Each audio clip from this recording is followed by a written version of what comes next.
Hey guys, thought I'd do a gear review for you today. I've been doing a lot of Zippo videos, so I figured why not? I'll do a gear review of something I just got from Amazon, the Bushnell Bore Sighter. I just got done using it to sight in my 597, my Remington 597, so I'm going to go give a little overview and my thoughts on it. So let's get right into it. This is what you get in the package. Here's the package. It's Bushnell. It says spend less time shooting and spend less time sighting and more time in the field. Pretty plain package. You got instructions.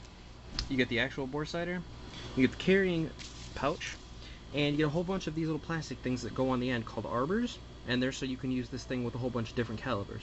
So what I'm going to move on to now is how you actually use it. By the way, in case anyone's wondering, this uses 3 watch batteries. That's how this thing's powered, and they're the cheap kind. I don't know the exact number, but they're cheap in case the batteries run out. So I happen to have the 9mm arbor on here right now, because I already sighted in my 22, so I have the 9mm on next. And here's my 995. Empty. Chamber's open.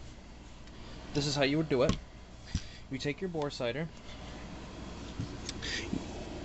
Let's get this in camera. You take your bore sighter, you stick it in the barrel, and then you actually twist it, and that arbor will grab on to the rifling in the barrel, and it will make sure it's nice and snug in there. Now, I don't actually have it tightened down now. I just have it in there for the purposes of this video. I don't have it tightened down now, so I can rotate it and talk about a few things. But after you stick it in, you come to the switch up here, and you turn it on, and it shoots out a laser. Let's get a better shot of that laser. It shoots out a laser. You can see the red laser over there. And what you do then is you take your sights and you adjust for windage and elevation or leverage or however you would like to call it, and you make sure that the crosshairs of the iron sights match up with that dot, and then you will be bore sighted. And that's basically how a bore sighter of the laser type works. I'm going to go ahead and turn it off, and I'll talk a little bit about what I actually think about this bore sighter. Okay, we'll talk about price first of all. Walmart? Yeah, 50 bucks at Walmart. It's okay, I didn't get it at Walmart. I hate Walmart anyway. I got it on Amazon for 25 bucks. So Walmart, big rip-off. Big rip-off. 25 bucks on Amazon. I got Amazon Prime, so I have free 2-day shipping.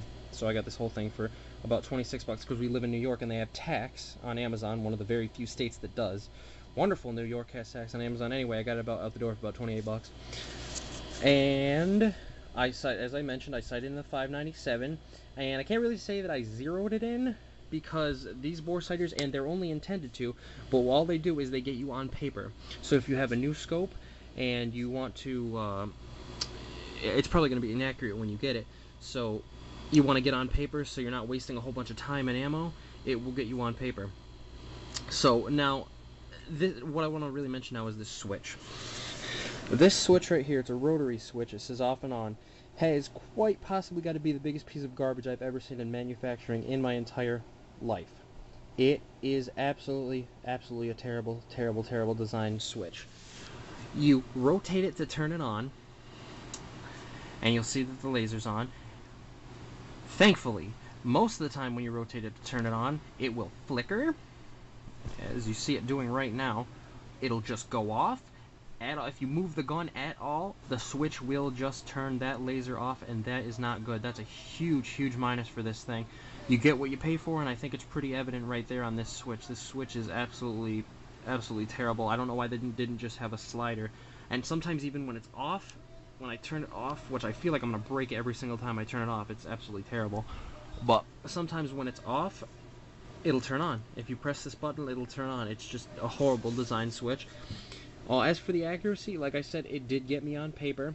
My 597, which is over here, and again, I'll do the safety check. Nothing in the magazine, the chamber's all empty. The sight was not bad in the first place, but I just wanted to do a little review of this bore sighter, so I used it.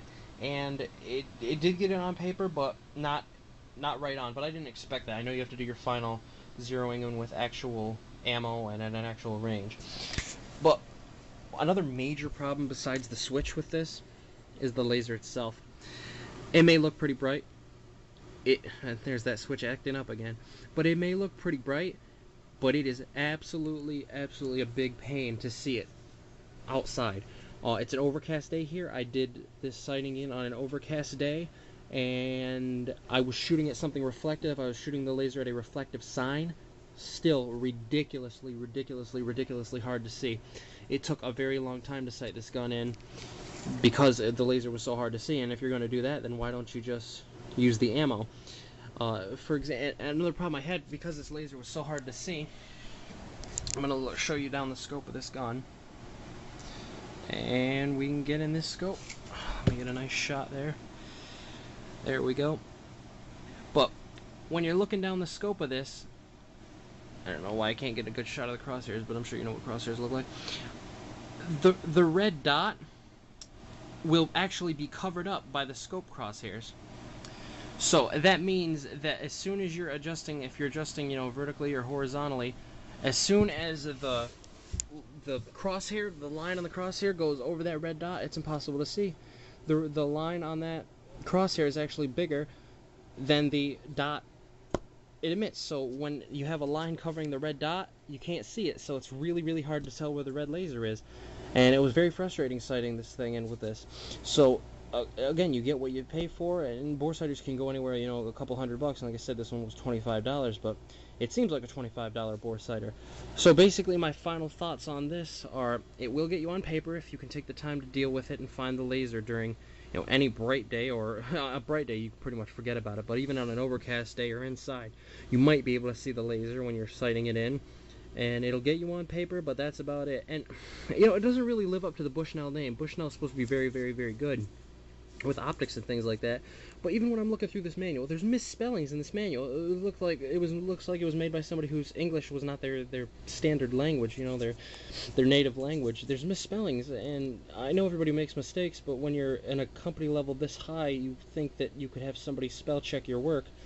This manual is pretty bad. So again, don't really expect the Bushnell name with this bore sighter, but it will get you on paper if you want to take the time to deal with this absolutely horrible switch and the dim laser. Other than that, standard bore sighter. So go out and get it if you want a cheap bore sighter. Thanks for watching. You guys have a great day.